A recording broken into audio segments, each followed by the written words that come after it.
Bonjour et bienvenue aux actualités TVCO. Au sommaire cette semaine. Le maire des Éboulements, Pierre Tremblay, démissionne. Quels sont les impacts de la mauvaise saison hivernale au Vallon des Éboulements? Entretien avec la députée Caroline Desbiens. Le centre canin Le Loup Blanc présente ses nouvelles installations. Quel est le nouveau modèle d'affaires des repreneurs du Jardin des Chefs? Et retour sur le décès de l'artiste Parise Martin. Bonne émission.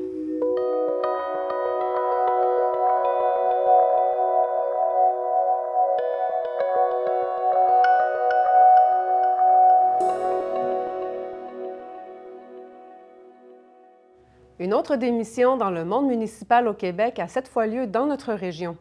Pour en discuter, nous recevons le professeur Pierre J. Hamel de l'Institut national de recherche scientifique, qui est à la tête d'un groupe de recherche en innovation municipale. Monsieur Hamel, bonjour. Bonjour. On vous reçoit aujourd'hui dans le contexte de la démission du maire des Éboulements, Pierre Tremblay, une démission qui s'inscrit dans une vague qui se passe présentement dans le monde municipal au Québec. Et on avait même comme donné 740 démissions depuis 2021 dans le monde des élus municipaux. Pour commencer, chaque fois qu'il vient le temps d'élire un nouveau maire, une nouvelle mairesse, surtout dans les localités plus rurales, régionales comme ici, il y a souvent deux craintes qui nous viennent en tête. La première, c'est que la personne élue ou la seule personne en liste ne soit pas pour les bonnes raisons, ou n'ait pas les aptitudes qu'il faut pour remplir ce rôle-là. Et la deuxième, c'est qu'il n'y a personne du tout qui se présente. Alors, ma première question, M. Hamel, qu'est-ce qui arrive si le siège est vide, si on n'a pas de maire ou de mairesse pour une municipalité? Bien, d'abord, la municipalité, ça ne sera pas de rouler pour autant. Il y a des employés municipaux qui font la job, qui font bien la job. Limite, vous savez, parler pour parler, c'est pas le cas, là. Ça pourrait rouler tout seul, là. Ceux qui font rouler la municipalité sont payés pour ça. Les impôts rentrent. Ben voilà, on continue. Il y a une direction générale qui est là, en fait. On se repose là-dessus. Exactement. Dans les petites municipalités, il y a une secrétaire trésorière qui fait toute la job. C'est pas elle qui ramasse les vidanges, mais bien juste. Hein, Alors, des fois, les petites municipalités, il y a une fonction publique très restreinte, mais bon, c'est suffisant, ça roule, ça fonctionne. Alors, se pose la question des élus, pourquoi? C'est quand on veut changer des choses. Hein? Quand on veut construire, quand on veut démolir, quand on veut se doter de nouveaux services.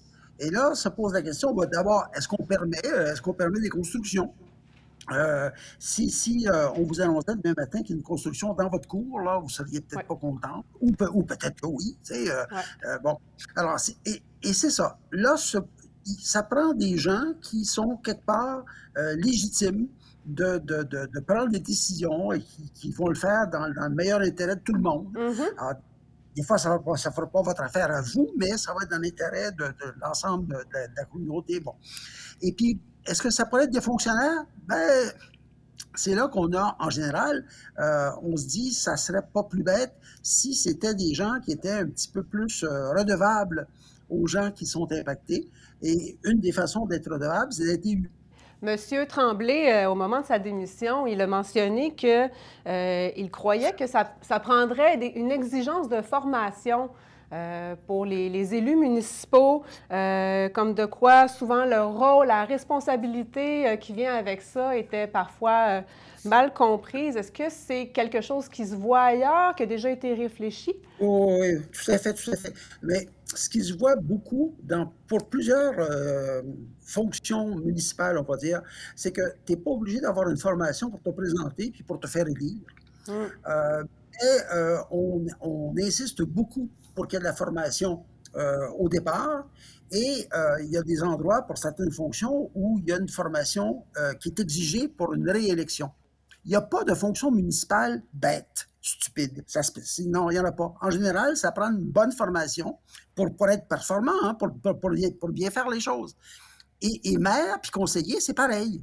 Oui. Écoutez, c'est quand même formidable. Hein? C'est une job, vraiment, c'est multifonction. Il y a tellement de domaines, il faut que tu interviennes. Il faut que tu puisses parler à des gens, à des fonctionnaires qui, eux autres, eux autres, les fonctionnaires là, qui débarquent de Québec, ils ont un dossier dans la vie et ils font ça 365 jours par année, le même dossier. Oui. Toi, c'est un des nombreux comme maire, là, c'est un des nombreux dossiers. Tu t'occupes de ben oui, le lendemain, c'est les eaux usées, c'est pas la même chose. C'est Après beaucoup ça, ça va être une relation de protection. porte-parole, si on veut, avec la Oui, tout à fait. communauté, la direction Tout à de la fait. ville. Tout à fait. Oui. Et c'est des domaines différents. Hein? Les eaux potables, les eaux usées, la protection incendie, la sécurité Mhm. civile, et Saint-Paul, Simonac. Alors, comment tu veux être expert en sécurité civile et en même temps en protection incendie, et en même temps en eau potable, et en même temps en loisirs? Parce que Oui. là, on te dit, c'est important. Il faut que tu sois aussi un bon animateur de ton milieu pour le développement économique. Hey, Mhm. hey, oh! Vous Ça voyez, s'ajoute un maire, toujours, hein? À chaque année, il y en a des oui, nouveaux. Là, c'est le logement aussi là, qui s'est ajouté dans les exact. responsabilités. Là. Mm. C'est ça. Ça s'ajoute, et puis à chaque fois, vous voyez, c'est des domaines où, pour bien faire ta job, comme dans n'importe quoi dans la vie, là, hein, Mhm. la première fois que tu fais une chose, là, t'es pas bon. La deuxième, t'es meilleur parce que t'as appris. Bon. Oui. Mais le maire, là, le lendemain matin, il faudrait qu'il soit expert dans 36 domaines. Oui. Ben, Elle est comment. là, la pression, beaucoup. Eh oui! Puis, et si tu le fais pas, soit tu es un pas bon, on va te dire tu es un pas bon, tu es un vendu, tu as favorisé tes petits amis. Puis, hey, Mhm. hey, ma job et je peux pas être aussi bon que ça demain matin. Hein? Mhm. Ce qui fait que l'idée de la formation, c'est une bonne chose. Sauf que, OK, la formation, euh, comment est-ce qu'on s'organise là, surtout dans les petites municipalités? Dans les plus grandes municipalités, quand tu es élu maire à plein temps puis tu as un bon salaire, la question se pose moins. Mhm. Euh, quand tu es maire puis que tu as un dédommagement léger, euh, tu payes quoi, là, avec, ce que tu as comme. Tu payes rien, hein? Oui, donc Alors, le rôle puis la rémunération est vraiment différente là, selon le milieu où on se trouve. exactement, exactement. Puis là, sur le moment de la formation, vous savez, gérer une petite municipalité puis gérer une grande municipalité, là, c'est Mhm. pas mal pareil. C'est un- OK. c'est un- c'est un- c'est une échelle différente, là, mais c'est les mêmes questions. Je vous écoute parler, là, je sais, bon, vous travaillez avec un groupe de recherche là, sur l'innovation municipale. Pour terminer, ma dernière question, s'il y avait une réforme municipale à faire, donc, elle pourrait être la même, peu importe qu'on soit dans un grand centre ou en zone plus de villégiature, ou il faudrait que ce soit différent? Probablement différent. Pourquoi? Parce que, regardez, en, en région rurale, et c'est de toute façon c'est pas mal ce qui s'en vient.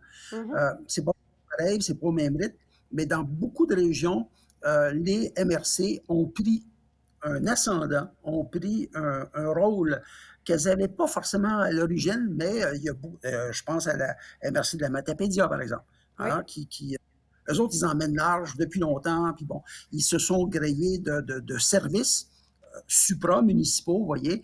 OK. Ils ont un bureau de génie civil à la MRC. Ils ont, vous voyez, ce que chacune des petites municipalités peut difficilement avoir. Ouais. Et avant de dire qu'on ferait partout pareil, là, non, Mm. non, non. Non, Ouais, non, non, alors, chaque secteur ça a ses particularités. Mm. voilà. Écoutez, M. Hamel, c'est très intéressant. On pourrait en jaser encore bien longtemps. Pour aujourd'hui, on se dira à la prochaine. Merci beaucoup, M. Pierre-G. Hamel. À la prochaine, madame. Au revoir. Malgré des températures fortement au-dessus des normales saisonnières, les sentiers des Vallons des Éboulements sont toujours en opération avec quelques nouveautés. Voici notre reportage. Situés au croisement des rangs Sainte-Catherine et Sainte-Marie des Éboulements, les sentiers des Vallons sillonnent le territoire depuis 40 ans grâce à l'implication de la communauté. Comment ça se passe au Vallon cet hiver? La saison a été difficile ou vous vous en sortez quand même pas pire au niveau des Je ne sais opérations? pas si on peut appeler ça un hiver. Ouais. Disons que c'est un hiver exceptionnel. Hein? Je pense que personne n'a jamais vu ça. Hein? Ça avait commencé Pas fort, d'hiver comme ça. pourtant. Bien, en fait, on n'a pas eu le temps des fêtes non plus. Hein? Ça a commencé nous autres, le 11 janvier, 11 ou 12 janvier. OK. Puis, donc, on a perdu le temps des fêtes. Mais après ça, oui, ça avait commencé fort. Oui, vraiment, le monde avait hâte. Comme plusieurs installations sportives hivernales de la région, la pluie et les redoux ont mené à des journées de fermeture tôt dans la saison. J'avais pratiquement récupéré le retard du temps des fêtes, mais là, on a eu un premier épisode de pluie où on a fermé. Ouais. Fait que là, ben là, encore la semaine de relâche comme ça, on a fermé 4 jours la semaine passée. Puis nous, on n'a pas l'équipement pour travailler la glace. L'organisme à but non lucratif compte sur l'implication d'une dizaine de bénévoles pour veiller à l'entretien des sentiers et assurer les opérations. Il y en a qui ont chacun des responsabilités. Puis, fait que c'est Simon Gélina qui gère les opérations. Puis, on a amélioré avec les années les équipements aussi. Là. On a des bonnes motoneiges, des bons traceurs. Les vallons se financent seulement par les contributions monétaires laissées par les usagers des sentiers, ainsi qu'un soutien de la municipalité des Éboulements. Toutefois, les dépenses n'étant pas très grandes pour maintenir les opérations, l'organisme ne souffrira pas de cette saison écourtée. Nous autres, ça ne nous menace pas, puis aussi, c'est pas une question de perte d'emploi, on est tous bénévoles. Ouais. On ne se stresse vraiment pas avec ça, c'est pas grave, on va en avoir d'autres hivers. Tout, c'est pas menaçant pour nous, là, mais c'est plate. C'est plate parce qu'on peut pas, personne ne peut en jouir. Un nouveau sentier aménagé cette année grâce à l'implication de nouveaux bénévoles et propriétaires terriens s'ajoute à la carte qui compte maintenant environ 30 km de sentiers de randonnée et 15 km de sentiers de ski de fond. Cette année, le nouveau sentier qu'on a ajouté, c'est à partir des hauts refuges, qui vient rejoindre en traversant derrière les montagnes. On traverse la montagne, on revient, puis on sort ici. On arrive ça fait 4 km. Les gens peuvent le faire aller-retour 8 km à partir des hauts refuges, ou ils peuvent le faire à partir d'ici. Fait que c'est un sentier de ski de fond? Non, de raquettes. Vraiment, de raquettes. L'avantage, c'est que pour la clientèle des hauts refuges, ils peuvent partir directement là où ils sont sur place, puis ils font de la raquette. Même chose pour le ski de fond, ils peuvent aller directement aux pistes aussi. Autre nouveauté 2024, le service de location d'équipement pour les adultes et les enfants est maintenant disponible. On l'a toujours fait, mais pour les jeunes. Ah, OK. Dans les dernières années, là, on avait le service, on avait l'équipement gratuit pour les jeunes en faisant partie du défi Pierre Lavoie. Là. Mais là, l'année passée, on avait acheté un inventaire pour les adultes. Il y avait de la demande, hein? Il y avait de la demande. Fait qu'on s'est installé à la patinoire aussi, à la même place qu'on faisait pour les enfants. Là. Fait que cette année, on a rodé ça, on a parti ça, mais c'est ça. Mais on était contents de voir qu'il y a quand même un besoin. Là, fait que ça c'est reste ça qu'on va en place continuer. pour les années prochaines, de toute façon. Fait que là, location d'équipement, ski de fond et raquettes, les deux? Pour raquettes cette année, mais éventuellement, on va l'avoir. Mais là, c'était ski de fond et patin. Le site des Vallons des Éboulements tient régulièrement à jour les conditions des sentiers. Souhaitons-nous une dernière bordée de neige afin d'en profiter pleinement. La députée Caroline Desbiens était dans nos studios pour faire le point sur différents dossiers, comme l'érosion des berges, la réglementation entourant les tours de communication et les attentes budgétaires. Bonjour Caroline Desbiens. Bonjour. Caroline, il y a un rapport qui a été déposé dans le dossier de l'érosion des berges, un dossier qui nous touche de près dans Charlevoix. Et suite au dépôt de ce rapport-là, vous vous êtes dit déçu que le gouvernement libéral refuse de prendre des actions immédiates. C'est quoi les constats et les recommandations qu'il y avait dans ce rapport-là? En fait, c'est un rapport parlementaire du Comité parlementaire des transports et des infrastructures qui devait se pencher rapidement. Donc, c'est une étude qui a été assez rapide, compte tenu des drames qu'on a connus le printemps dernier, justement. Et donc, en plus de ça, moi, j'avais initié une rencontre multipartite, donc avec M. Duclos, M.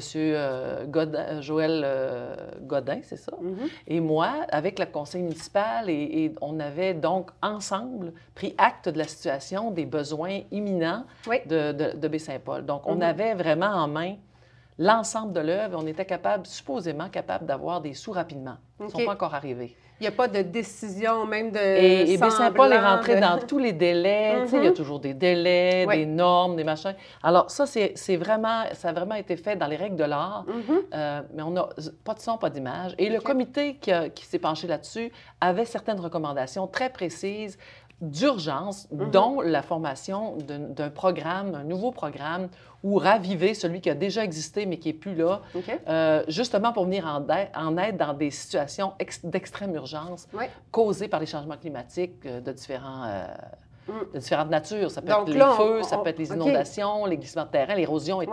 Donc, ce programme-là, on veut juste qu'il soit activé. Et quand même qu'on nous dit qu'on est en situation où il faut serrer la ceinture des dépenses gouvernementales, bien, écoutez, il y a une place où on peut couper, là, puis c'est directement proportionnel au changement climatique. C'est d'arrêter d'investir dans les énergies fossiles puis dans les industries pétrolières. Et ça, évidemment... Là, il y a une réalité quand même que la majorité des villages, on s'entend, au Québec, sont bâtis près d'un cours d'eau. Bien oui, il y a une attractivité on à a être beau bâti dire près maintenant d'un qu'on cours veut d'eau. des zones inondables pour préserver, mais il est un petit peu trop tard là, dans le cas de bien des municipalités. Absolument. Il faut juste offrir du soutien, un soutien financier pour que les municipalités ne peuvent pas absorber ce genre de coûts astronomiques en infrastructure qui sont causés par des variations de climat dont les municipalités ne sont pas responsables. Non, c'est en grande partie les changements climatiques issus des gaz à effet de serre, issus de l'industrie pétrolière. Alors, il faut arrêter d'essayer de faire croire aux gens que c'est... un investissement oui, ça pourrait être ça, oui. Ouais. On n'entend pas les conservateurs là-dessus. Hein. Je veux juste apporter ce détail-là, oui, que les conservateurs sont pas... non, on les entend pas là-dessus. Oui, bon. Puis là, en attendant... on met de la pression. C'est notre travail, en fait, de mettre de la pression, d'apporter des propositions qui sont là depuis un bon moment. Au comité, il y a eu unanimité. Tous les partis ont voté pour les changements et pour l'établissement de ce programme-là.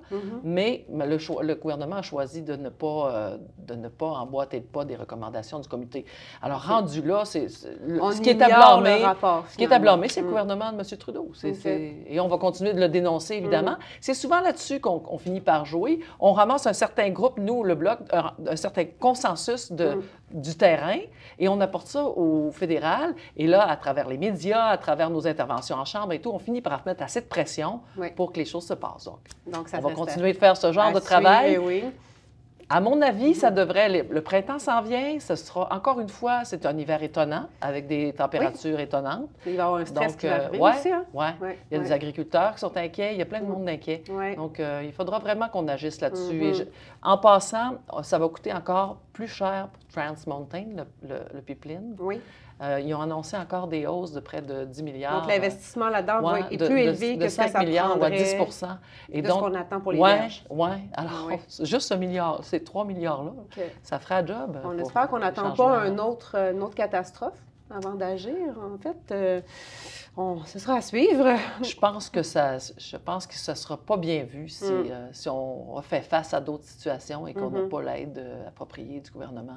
C'est nos taxes. Il ne faut jamais oublier que c'est nos impôts qui... Oui, on a notre mot à dire. On fait juste demander notre juste retour des choses. Exactement. Du côté Charlevoix-Est, dans le secteur de Cap-Alec, il y a l'installation d'une tour de communication d'une compagnie privée qui a fait beaucoup jaser. Ça a soulevé beaucoup d'inquiétudes. D'ailleurs, le chef de votre parti en a fait un enjeu national. Où on en est dans ce dossier-là?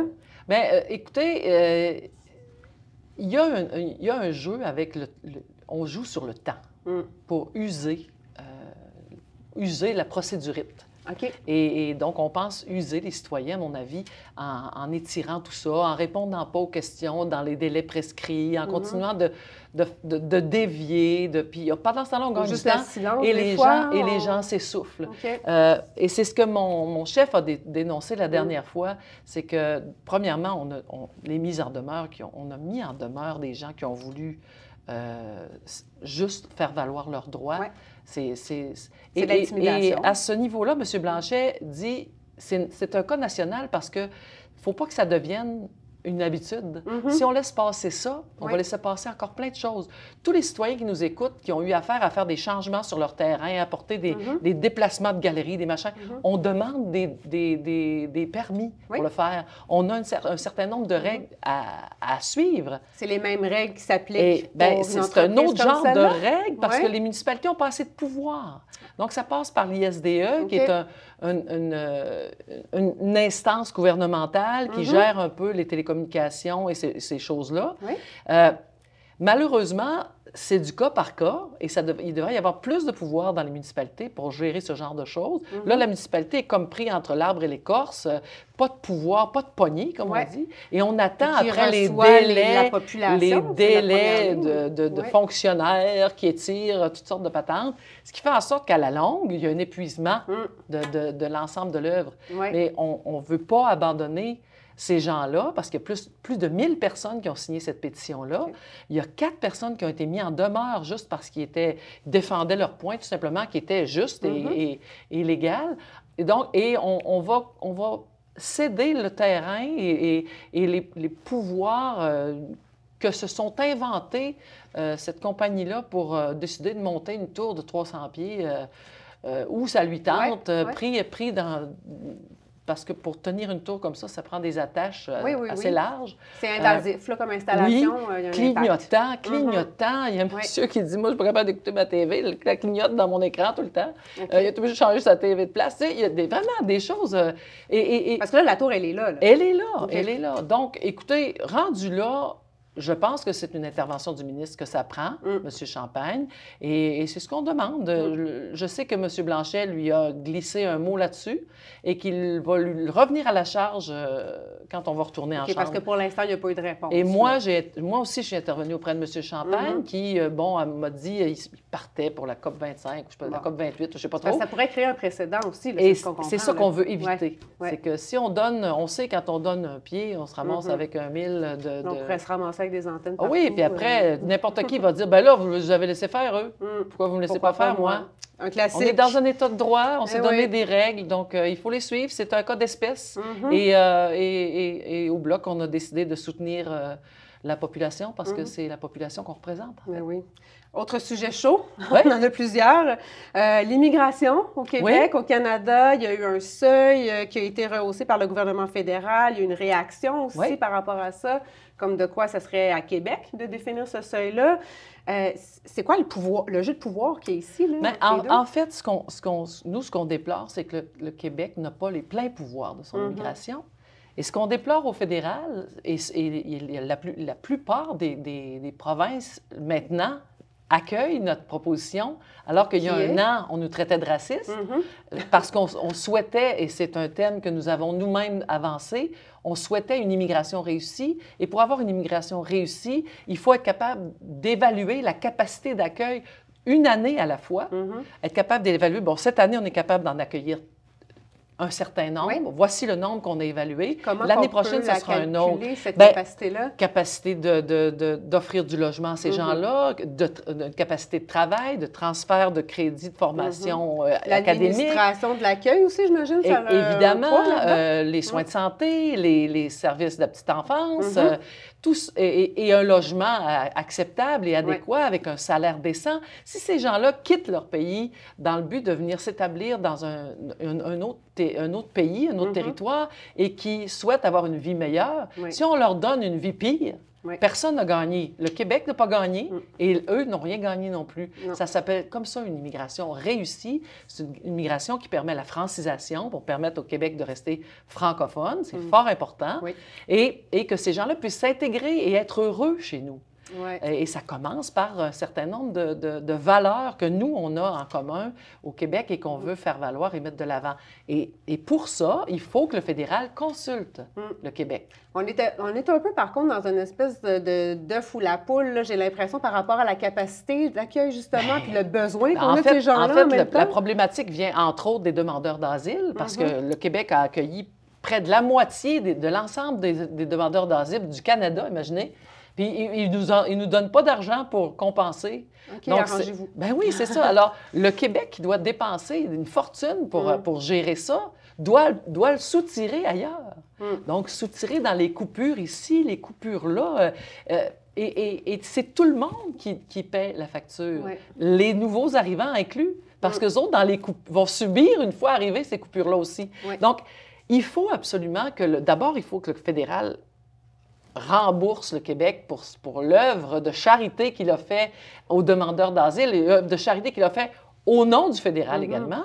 Donc, ce milliard de dollars-là, si on l'avait, on ferait quelque chose avec. Oui. D'ailleurs, ça fait partie des attentes que vous avez face au budget qui s'en vient le 16 avril. On a 5 priorités. Évidemment, ce n'est pas les seules. Et dans ces priorités-là, il y a plein d'autres choses. On pense à l'agriculture, au développement économique, à l'énergie verte, à l'économie verte, aux investissements qu'on doit faire là-dedans, à la protection de nos forêts, à la protection du bois d'œuvre. Les aînés aussi. Il y a un ensemble de choses. Mais dans les 5 priorités de nos demandes budgétaires, il y a bien sûr infrastructures, de cesser d'investir dans les énergies fossiles. Il y a évidemment une hausse de la pension de la sécurité de la vieillesse pour l'ensemble des personnes de 65 ans et plus, donc éliminer 2 classes d'aînés. Et là-dessus, notre projet de loi est rendu en 3e lecture et on avance très bien là-dessus, donc on est très contents. On pense gagner vraiment ce point-là et on le sait, les aînés ont été les plus pénalisés. Pas les seuls, mais les plus pénalisés. Ils le sont encore à cause de l'inflation et leur pension qui n'a jamais été indexée convenablement. Donc, c'est vraiment une priorité. Et il y a évidemment le logement, l'investissement sur le logement. Le fédéral nous doit encore des sommes pour investir dans le logement au Québec. Et bien sûr, cesser de s'ingérer dans les compétences du Québec. Qui s'occupent de gérer le fédéral. Ils ont déjà de la misère à gérer le fédéral, leurs compétences fédérales, puis qui nous laissent gérer nos compétences à nous. Et là-dessus, il faut penser à l'assurance dentaire, à l'assurance médicaments, des choses que le Québec s'est déjà donné, dont on paye déjà pour, un peu comme les CPE, et qu'on va redoubler. Nous autres, on va continuer à contribuer par nos impôts pour financer les systèmes qui n'ont pas été mis en place ailleurs. Non, on s'en prend une compensation sans condition.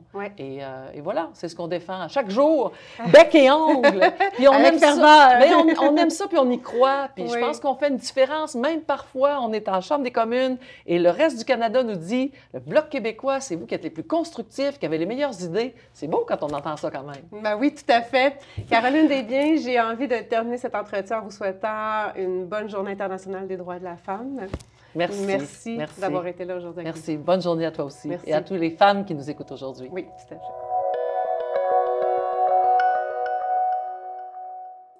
À l'occasion de la relâche, le Centre canin Le Loup-Blanc offrait différentes activités d'initiation pour les chiens et leurs maîtres. Nous sommes allés tester les nouvelles installations d'agilité avec notre compagnon Astro.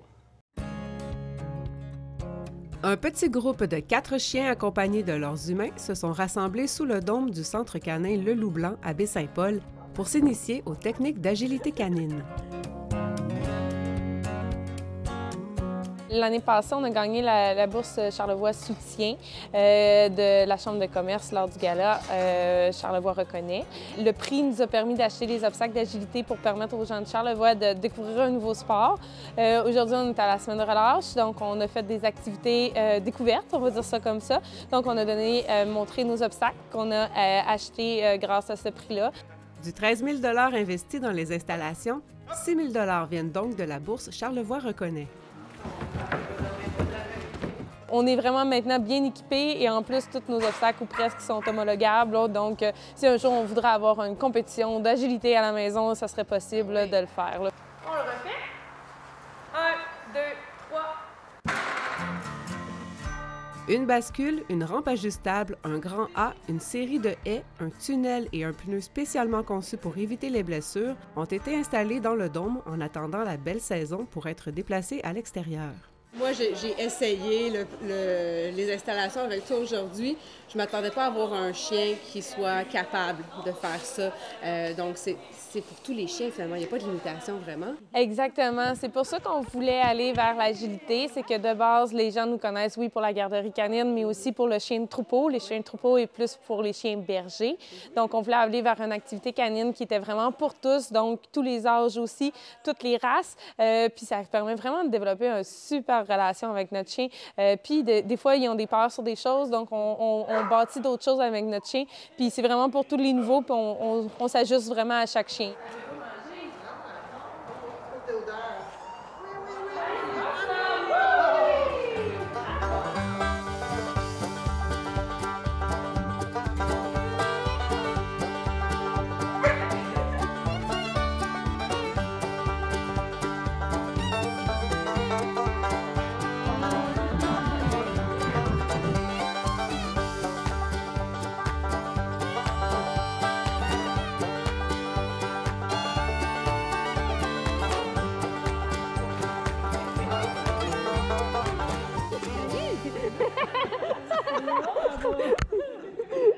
Les parcours d'agilité, en plus d'être un excellent entraînement physique, en est un mental aussi pour les chiens qui se montrent déjà bien fatigués après une quarantaine de minutes d'activité d'intensité modérée. Là, on a une activité d'initiation cette semaine. Il va y avoir des cours qui vont se donner. Est-ce que ce serait possible par la suite, quelqu'un qui est venu souvent, qui puisse venir une fois de temps en temps juste pour le plaisir avec son chien? Oui, on a des belles nouveautés au Loup-Blanc cette année, dont la possibilité de louer un terrain d'agilité. Le préalable, par contre, ça va d'avoir fait minimalement le cours base 1 avec nous. La raison est simple, c'est qu'on veut être sûr que, de un, nos obstacles, on les dure longtemps et donc que les gens savent bien les utiliser. Et de deux, on veut aussi que les chiens ne se blessent pas. Donc, c'est vraiment important de faire l'initiation avant de pouvoir louer les installations. On va avoir aussi une belle nouveauté cette année. On l'avait annoncé l'année passée, le parc à chiens privé s'en vient. Demandé depuis plusieurs années par les citoyens de Baie-Saint-Paul, aucun projet de parc à chiens public ne pointe encore à l'horizon. On a besoin de les faire bouger, puis dans Charlevoix, malheureusement, il n'y a pas d'installation qui le permet. En effet, malgré nos grands espaces et les nombreux sentiers de Charlevoix, la laisse est obligatoire dans les espaces publics. Il était donc difficile jusqu'à maintenant pour les propriétaires de chiens de laisser leurs bêtes dépenser leur énergie librement. Donc, on va avoir vraiment 2 champs de 100% pour ça, finalement, là. Un pour le parc à chiens et un pour l'agilité. Le parc à chiens privé devrait être mis en place au début de l'été 2024. Des zones d'ombre y seront aménagées, ainsi que des installations pratiques comme des tables à pique-nique. Un système de réservation et d'abonnement seront mis en place pour en assurer le bon fonctionnement. Le Jardin des chefs, entreprise familiale des Leblons située aux Éboulements, a été reprise par 3 jeunes maraîchers et maraîchères qui y apportent un nouveau souffle. Voici les secrets d'un modèle d'affaires qui fait ses preuves.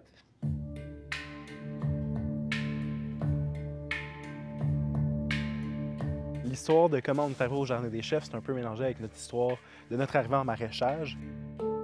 Dans le fond, nous, on était 3 un peu ensemble avec Gabrielle Robidoux-Martin, qui est la copine de Mike aussi, qui est une précieuse copropriétaire et gestionnaire de l'entreprise aussi. Tu sais, je pense qu'on s'est comme tout lancé à peu près en maraîchage en même temps. On avait tout un peu une vision quand même similaire, puis on avait envie de fonder un projet ensemble. Mais après avoir comme travaillé tout sur des fermes différentes, nos chemins étaient comme un peu dans différentes régions du Québec en termes de travail. Gabrielle était rendue dans Charlevoix à travailler sur une ferme. Mike est venu la rejoindre. Puis je pense que quand ils sont arrivés dans Charlevoix, il y a comme une révélation au niveau de la géographie du territoire, des gens. Les jeunes maraîchers et maraîchères en quête d'un projet commun ont donc fait appel à l'organisme Arter qui se spécialise dans le maillage entre des jeunes repreneurs à la recherche d'une ferme et des propriétaires agricoles à la recherche d'une relève pour leur entreprise. Vite, l'agente de la capitale nationale qui est attribuée à Charlevoix a su qu'on cherchait, puis elle nous a contactés, puis elle a dit il y a un très beau projet qui est en train de se mettre en branle. Ouais. Dans les éboulements, puis là, déjà, on était comme, oh, attends, les éboulements, OK, c'est bon, un très beau projet. Fait qu'on a été vraiment mis la puce à l'oreille. Une semaine plus tard, on était en visite ici avec Valérie. Il y a une espèce de match instantané avec Valérie. C'est une belle histoire, puis le Jardin des chefs est une belle histoire. Oui. C'est ça, je pense qu'on est vraiment fiers de s'inscrire là-dedans. Le Jardin des chefs, qui se démarquait par ses mini-légumes dédiés à la restauration gastronomique à l'époque de son fondateur Jean Leblond, s'est ensuite spécialisé dans la production et la transformation du piment Goria avec la fille de Jean, Valérie Leblond. On change un peu de direction, on garde la même direction en même temps. Je pense que c'est ça l'avantage aussi d'être plusieurs, puis d'arriver dans un milieu comme ici aux Éboulements ou dans Charlevoix, qui est comme foisonnant. Tu sais, on a les valeurs justement à cœur de l'entreprise familiale qui a été fondée par les Leblond, autant le travail que Valérie a fait que son père avant elle. Tu sais, on veut un peu comme concilier tout ça ensemble. Fait qu'on continue à faire la transformation du fameux piment Goria, tu sais, puis de s'amuser avec. Puis je pense qu'on a un côté très créatif. On a comme tout aussi un petit background en cuisine. Fait qu'on aime ça s'amuser avec les recettes. Puis on est tous des bons mangeurs aussi. Fait que, on se fait du fun en cuisine, mais pour nous, c'est sûr qu'on est des maraîchers, on fait pousser des légumes. C'est ça qui nous interpelle beaucoup.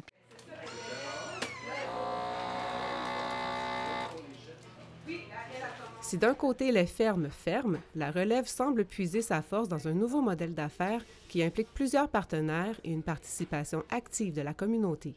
Cette année, justement, on lance une nouvelle idée, un nouveau projet plutôt, avec d'autres maraîchers, maraîchères du coin, puis avec d'autres producteurs aussi et productrices de toutes sortes, pour vraiment lancer une offre commune, dans le fond. Le Jardin des chefs s'allie donc au Jardin de Cap-aux-Oies, au Jardin de la Minga, à Lupin Fruits et à Rosé-Lyon pour créer une offre complète et diversifiée. Mais la nouvelle branche qu'on exploite beaucoup aussi, c'est tout le côté fermentation. avec justement de l'aide de Symbiose Alimentaire, Julien, qui lui est des Laurentides, mais qui se promène à travers le Québec pour faire sauté, lui. C'est un sauté, tu le connais, c'est un bon sauté, sauté, effectivement. Là. Mais il est trippant, il est vraiment trippant. Il était ici hier encore, puis plein d'idées de projets, mais vraiment tout autour de la fermentation. Fait qu'on prend les piments, puis là, on les amène à essayer de les faire fermenter, faire des pâtes de piment, ajouter d'autres trucs. C'est vraiment plein de projets sautés, mais ça débouche sur des produits exquis, vraiment, qui se démarquent de tout ce qui se fait au Québec en ce moment. Si on se réunit ensemble, on accède plus facilement à la propriété, on accède plus facilement à des réseaux d'entraide et de soutien, parce que, tu sais, Julien, mettons, avec nous, il fait de la fermentation, mais pour vrai, c'est plus que ça, qu'est-ce qu'il fait, tu sais. Il crée un réseau, ce que tu as des bénévoles qui viennent, ils viennent mettre la main à la pâte. La communauté bénéficie ainsi non seulement d'un accès à des produits de qualité abordables et dans un marché de proximité, mais elle profite également d'un partage des savoirs qui permet la réappropriation de l'alimentation. On a une cuisine techniquement qui est à nous, mais là, nous autres, on la rend accessible à plein d'autres producteurs qui ont envie de développer des projets. On se retrouve à être une gang dans la cuisine, on se partage l'espace. Fait que de un, on n'est pas 3 entreprises à se construire une cuisine. Il y en a juste une, puis on la partage à 3. On mutualise les ressources. On mutualise les ressources, puis ensuite de ça, quand on est les 3 dans la cuisine, on travaille de notre bord, on fait nos projets, mais qu'est-ce qui arrive finalement? On se jase entre nous, puis là, pouf! Next thing you know, il y a un gros projet qui est en train de se développer, l'embryonnaire est en train de se construire. Fait que, tu sais, il y a cette espèce d'énergie-là aussi de partage qui est vraiment, vraiment cool. Le partage des ressources matérielles et immatérielles amène aussi un partage des risques, des dettes et des bénéfices. Un modèle qui se construit de lui-même peu à peu en misant sur les forces de chacun. C'est la même chose, on partage l'espace ici aussi. Fait que, tout le monde a le droit, mettons, à son espace palette, puis tu stockes ça. Fait que tout le monde a sa petite palette, son produit.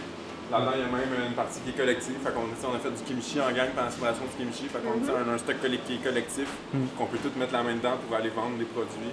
Là, à ce moment-là, dans ce partage-là, est-ce que chacun paye sa part des investissements ou c'est en échange de services que vous partagez les frais? Bien, il y a un modèle qui est quand même un peu hybride, là, qui, nous-mêmes, on est en train de tester puis qui a été comme un peu revu en gang. Mais où ce que dans le fond, on se paye pas juste directement à la pièce comme OK, bon, ben moi j'ai fait telle affaire, fait que moi j'ai investi tant, fait que là, genre vous me devez tant. Ou, on est plus en mode pour l'instant, mettons, on se montre comme collectivement un peu des genres de dettes en fonction de l'apport qui a été mis, soit dans la célébration du kimchi, soit dans les investissements qui ont été faits. Puis là, suite à ça, on fait comme une genre de redistribution en fonction des produits qui ont été vendus. Vraiment pour qu'est-ce qui est des produits collectifs, parce qu'il faut faire la nuance aussi pour l'instant, on n'est pas une entité encore en soi. On ne veut pas non plus tout de suite comme précipiter les choses. Fait que on se fait la main aussi. C'est ça, tu sais. Exact. Exact. Puis on se base sur des trucs quand même existants, tu sais, parce qu'il y a des modèles de coop, puis il y a des modèles de projets collaboratifs sans justement avoir d'entité qui régit tout ça. Fait qu'on veut y aller quand même étape par étape pour vraiment s'assurer que ça peut se pérenniser puis que ça fasse du sens pour tout le monde, tu sais. En plus de leur entreprise maraîchère, les Frères Côté s'adonnent au podcast depuis 4 ans. Un médium qui leur sied bien puisqu'ils ont même remporté le prix Dux qui récompense des initiatives agroalimentaires dans la catégorie Initiative en communication. Le fait d'avoir ce prix-là, c'est comme une tape dans le dos. Puis ça montre aussi que l'intérêt, je pense, pour le milieu alimentaire, il n'est pas en décroissance. T'sais. Même si on sait que, mettons, le nombre de paniers, des fois, on diminue un peu. Je pense que c'est ce qui peut être lié à des circonstances économiques et tout. L'intérêt, par exemple, lui, il est encore là. Puis je pense que c'est quelque chose que je trouve vraiment encourageant aussi. Est-ce que ça s'adresse aux maraîchers, votre podcast, ou à tout le monde? Bien, c'est ça qui est cool. On a réussi à avoir une espèce de formule qui s'adresse à tout le monde. C'est-à-dire on a des sujets qui, parfois, peuvent être quand même nichés dans le milieu agricole ou agroalimentaire. Mais on les introduit de façon à ce que tout le monde puisse comprendre cette idée-là puis rentrer avec nous autres là-dedans. Le podcast Les Idées Radicules est disponible sur toutes les plateformes de musique ainsi que sur Facebook et Balado Québec.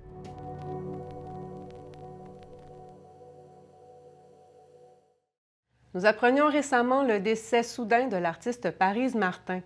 Bien qu'elle ne soit pas de la région, plusieurs artistes charlevoisiens l'ont côtoyée et ont bénéficié de ses enseignements. En guise d'hommage, nous vous présentons un extrait d'un reportage effectué lors du vernissage de l'exposition en cours au Musée d'art contemporain de Baie-Saint-Paul.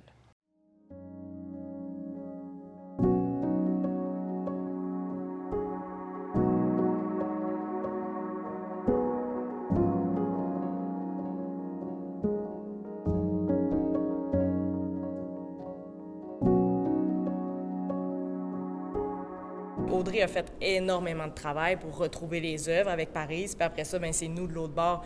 On a fait les conventions. Tu sais, c'est rare qu'on a autant de prêteurs que ça, là. 30 prêteurs, c'est beaucoup.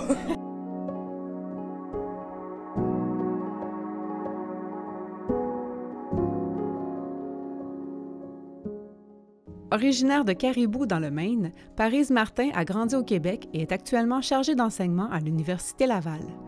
Les sujets qu'elle aborde, son côté à la fois doux et provocateur, lui ont valu le surnom de punk aux gants de soie. Ça représente vraiment ce que j'ai fait pendant toute ma vie, c'est-à-dire d'avoir toujours un petit regard décalé sur les choses, mais de le livrer d'une manière assez douce, sans que ce soit pour heurter les gens ni pour déranger, mais bien pour nommer des choses qui viennent un petit peu plus de côté au lieu de front. Je pense que ça vient d'un état d'être, ce phénomène-là aussi, c'est que, mettons, l'offre de bonheur de notre société actuelle, pour moi, n'est pas nécessairement si convenante que ça. Le rapport à la consommation, le rapport aux femmes, le rapport à l'environnement, pour moi, il y a comme quelque chose qui ne fonctionne pas tout à fait. Fait que j'essaie de donner à voir des visions qui pourraient peut-être changer un peu mon univers d'abord, puis peut-être inspirer les autres. Dans la grande salle d'exposition du musée, les aquarelles côtoient les sculptures de médiums variés, les bronzes et les installations, riches en matière et en couleurs, comme l'est ce grand mur de la démesure qui reproduit une installation faite en 92 lors d'une exposition à la galerie Simon Blais.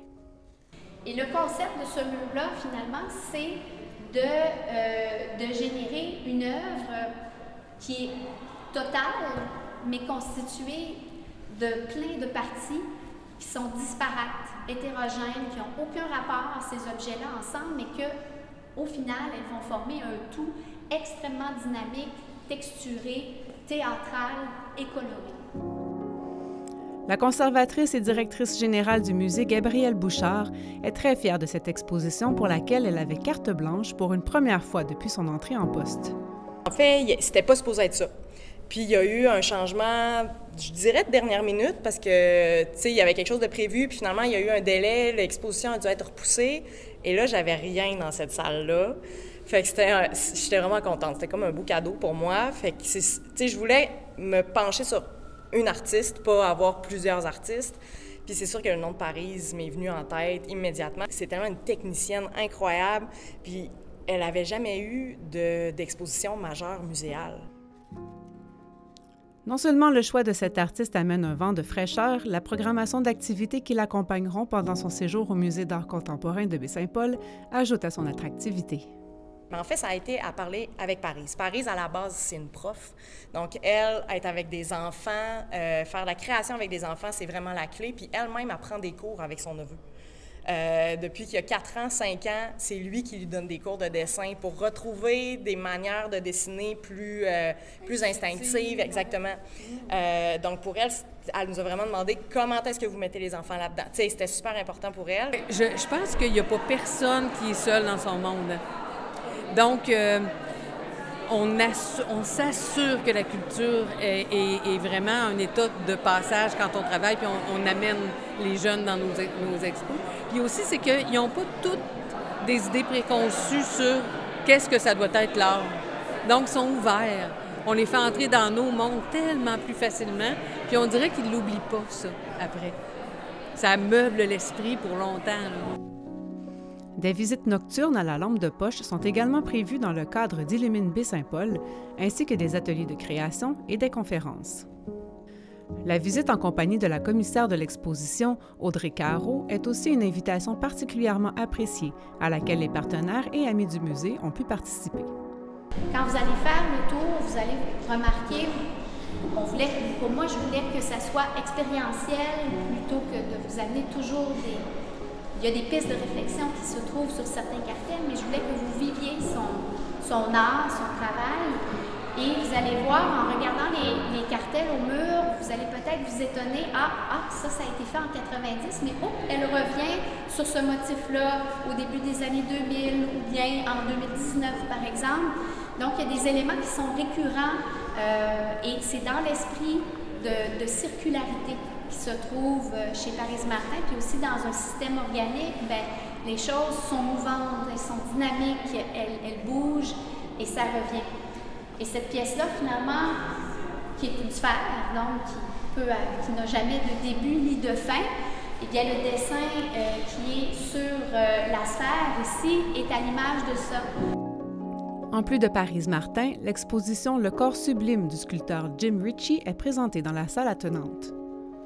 C'est un artiste qui, contrairement à l'œuvre de Parise, qui est très foisonnante, qui touche à toutes sortes de sujets, Jim Ritchie s'est intéressé à un thème, le corps humain, mais qui l'a traité de différentes manières. Alors lui, son idée, c'était vraiment de rendre le corps humain dans ce qu'il y a de plus essentiel.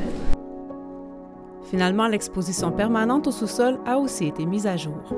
Le côté historique reste le même, mais c'est vraiment toutes les œuvres de notre collection qui sont sorties. C'est Anne Beauchemin qui fait le commissariat à chaque année, là, qui change les œuvres.